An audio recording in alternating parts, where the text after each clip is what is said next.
السلام علیکم ورحمۃ اللہ وبرکاتہ۔ وعلیکم السلام ورحمۃ اللہ وبرکاتہ۔ آواز ٹھیک ہے منیش؟ جی بچے ٹھیک ہے۔ جزاک اللہ خیرا کثیرا۔ امید ہے آپ سب خیریت سے ہوں گے۔ آپ سب کا بہت بہت شکریہ کلاس کو بر وقت جوائن کیا۔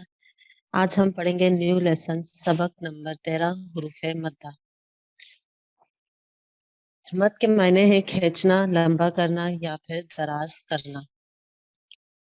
حروف مدہ 3 ہیں: الف مدہ، واو مدہ اور یا مدہ۔ الف مدہ کی پہچان یہ ہے کہ الف خالی اور اس سے پہلے زبر ہو تو ایسا الف مدہ کہلاتا ہے۔ یاد رہے کہ یہاں یہ واضح نشی کر لیجئے کہ الف پہ جزم کی علامت نہیں ہونی چاہیے۔ اگر الف کے اوپر جزم کی علامت موجود ہو تو ایسا الف مدہ نہیں کہلاتا، بلکہ ایسے الف کو بغیر کھینچے جھٹکے کے ساتھ ادا کرتے ہیں۔ یعنی کہ الف مدہ کے لیے یہ شرط ہے کہ وہ الف بالکل خالی ہو، اس پر جزم کی علامت موجود نہ ہو۔ تو الف خالی اور اس سے پہلے زبر ہو تو ایسا الف مدہ کہلاتا ہے۔ واو مدہ کی پہچان یہ ہے کہ واو ساکن ہو اور اس سے پہلے پیش ہو تو ایسا واو مدہ کہلاتا ہے۔ یعنی الف پہ یہ شرط تھی کہ جزم کی علامت موجود نہ ہو، لیکن واو اور یا مدہ میں ایسی کوئی شرط نہیں، بلکہ ان پہ باقاعدہ جزم کی علامت موجود ہوں گی تو یہ واو اور یا مدہ کہلائیں گے۔ اور اگر واو پہ جزم کی علامت موجود نہیں یا پھر یا پہ جزم کی علامت موجود نہیں تو ایسا واو پھر واو زائد ہوتا ہے، نہ کہ واو مدہ یا مدہ۔ گویا کہ الف پہ جزم کی علامت نہیں ہوگی، واو اور یا پہ جزم کی علامت کا ہونا ضروری ہے۔ یا مدہ کی پہچان یہ ہے کہ یا ساکن ہو اور اس سے پہلے والے حرف کے نیچے زیر ہو تو ایسا یا مدہ کہلاتا ہے۔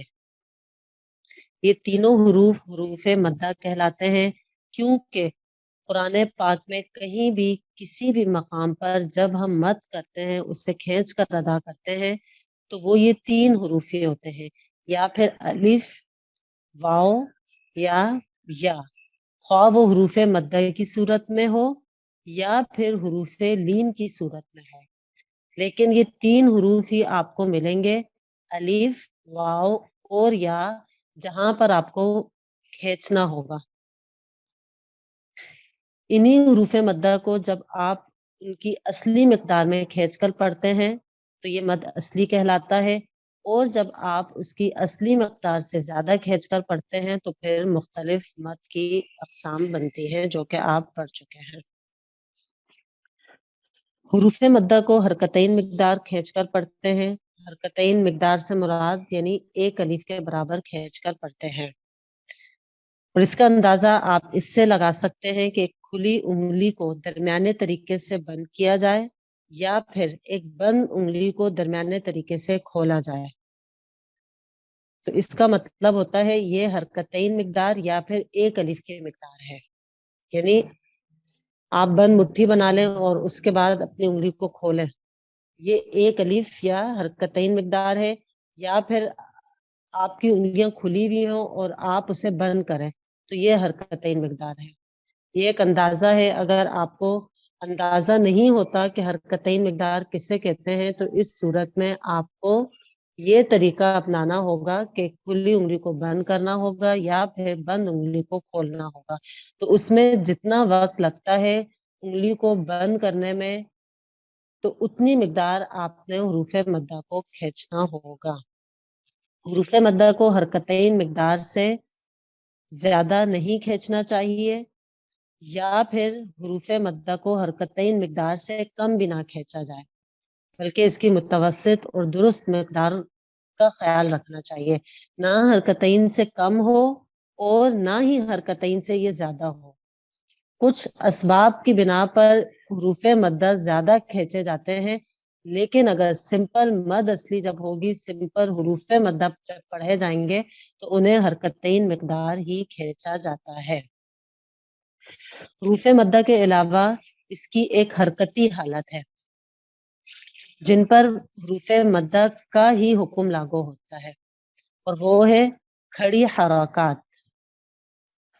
قرآن پاک میں کسی بھی جگہ پر اگر کھڑا زبر آتا ہے تو اس پہ الف مدہ کا حکم لاگو ہوگا، کھڑی زیر اگر کہیں آتی ہے تو اس پہ یا مدہ کا حکم لاگو ہوگا، الٹا پیش اگر آتا ہے کسی بھی حرف پر تو وہاں واو مدہ کا حکم لاگو ہوگا، یعنی کہ کھڑی حرکات کو بھی حروف مدہ کی طرح حرکتین مقدار کھینچ کر ادا کیا جائے گا۔ حروف مدہ اور کھڑی حرکات کے رواں میں کسی بھی قسم کا کوئی بھی فرق نہیں ہے، ان کو بالکل ایک جیسا پڑھا جائے گا، لیکن ان کے جوڑ کرنے میں فرق ہے، کیونکہ حروف مدہ میں حروف ہے، آپ جوڑ کرتے ہوئے پڑھیں گے با الف زبر با، کھڑا زبر اگر ہے تو آپ پڑھیں گے با کھڑا زبر با، تو ایک جگہ حرف موجود ہے اور دوسری جگہ پر حرکت موجود ہے، کھڑی حرکت موجود ہے، تو حرف کا نام لینا اور کھڑی حرکت کا نام لینا صرف ان دونوں کے درمیان یہ فرق ہے، باقی ان کے حکم میں کسی بھی قسم کا کوئی بھی فرق نہیں آتا۔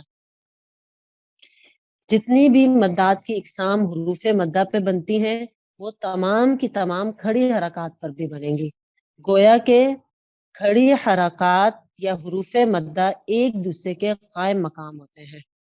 در حقیقت کھڑی حرکات کیا ہے؟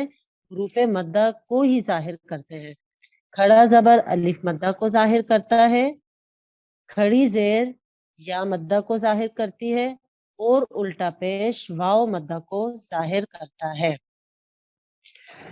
اگر کسی کلمے کے آخر میں حروف مدہ میں سے کوئی بھی حرف موجود ہو اور وہاں پہ سانس توڑا جائے، وقف کیا جائے، تو ایسی صورت میں یہ وقف بالسکون کہلاتا ہے، کیونکہ وقف بالسکون وہ ہوتا ہے جس کا وقف اور وصل ایک ہی ہو، اس میں کسی بھی قسم کا کوئی بھی فرق نہ ہو۔ جہاں پر ہم فرق کرتے ہیں یا کسی قسم کی کوئی تبدیلی واقع ہوتی ہے یا تو وہ وقف بالابدال کہلائے گا، اور جہاں ہم فرق اس طریقے سے کرتے ہیں کہ حرکت حذف کر کے اسے ساکن کرتے ہیں وہ وقف بالاسکان کہلائے گا، اور جہاں وقف اور وصل بالکل ایک جیسا ہو، خواہ وہ جزم کی صورت میں ہو، اس سے پہلے آپ جزم کا لیسن پڑھ چکے ہیں اور آپ نے وہاں وقف کے متعلق پڑھا تھا کہ اگر جزم کلمے کے آخر میں ہو، یعنی آپ کسی جگہ پر وقف کر رہے ہیں اور اس کا آخری حرف جو ہے وہ ساکن حالت میں ہے تو وہاں وقف بالسکون ہوگا،